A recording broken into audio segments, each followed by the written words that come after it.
ఇప్పుడు ప్రపంచంలో ఒక అద్భుతం జరిగింది. ఇక ఎందులోనూ ఉప్పు అనేది వాడకుండానే దాని రుచి పొందవచ్చు. ఉప్పు డబ్బాతో వచ్చే రోగాలన్నీ పోవచ్చు. అసలు విషయానికొస్తే ఆహారం రుచిని పెంచాలంటే ఉప్పు చాలా ముఖ్యం. మరో మాటలో చెప్పాలంటే అది లేకుండా ఏ వంటకం రుచిగా ఉండదు. కానీ దాని అధిక వినియోగం మన ఆరోగ్యంపై ఎన్నో చెడు ప్రభావాలను చూపుతుంది.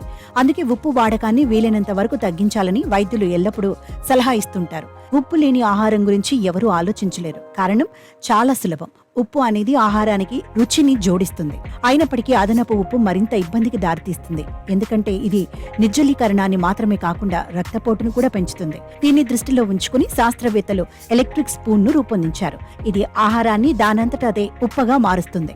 స్కై న్యూస్ నివేదిక ప్రకారం జపాన్లో ప్రత్యేకమైన బ్యాటరీతో నడిచే చెంచా అమ్మకానికి అందుబాటులోకి వచ్చింది. ఇది ఆహారాన్ని ఉప్పగా చేసి రుచిగా చేస్తుంది. ప్లాస్టిక్, మెటల్ తో తయారు చేసిన ఈ స్పూన్ ఉప్పు వినియోగం తగ్గించడానికి కష్టపడుతున్న వారి కోసం రూపొందించారు.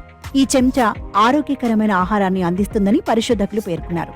దీనిని ఇతర పరిశోధకులతో కలిసి నీజీ యూనివర్సిటీకి చెందిన ప్రొఫెసర్ హోమి మియాషితా అభివృద్ధి చేశారు. ఈ ఎలక్ట్రిక్ సాల్ట్ స్పూన్ టెక్నిక్ 2023లో వంజీ నోబెల్ అవార్డును గెలుచుకుంది. సోడియం అధికంగా తీసుకోవటం వల్ల అధిక రక్తపోటు, స్ట్రోక్, ఇతర ప్రమాదాన్ని పెంచుతుందని పరిశోధకులు నివేదించారు. జపాన్లోని పెద్దలు రోజుకు సగటున 10 గ్రాముల ఉప్పును తింటారు. ఇది ప్రపంచ ఆరోగ్య సంస్థ సిఫార్సు చేసిన మొత్తం కంటే 2 ఇంతలు ఎక్కువ. అందుకే పరిశోధకులు ఇలాంటి స్పూన్ను కనుగొని అందుబాటులోకి తీసుకువచ్చారు. ఈ స్పూన్ ద్వారా ఆహారంలో లవణం 1.5 రెట్లు పెరుగుతుందని దీన్ని తయారు చేస్తున్న జపాన్ కంపెనీ కిరిన్ చెబుతోంది. వినియోగదారులు తమకు నచ్చిన ఇంటెన్సిటీని 4 వేర్వేరు స్థాయిల్లో ఎంచుకోవచ్చని కంపెనీ తెలిపింది. ఈ ప్రత్యేకమైన స్పూన్ ధర 19,800 యెన్లు, అంటే భారత కరెన్సీలో 10,469 రూపాయలుందన్నమాట.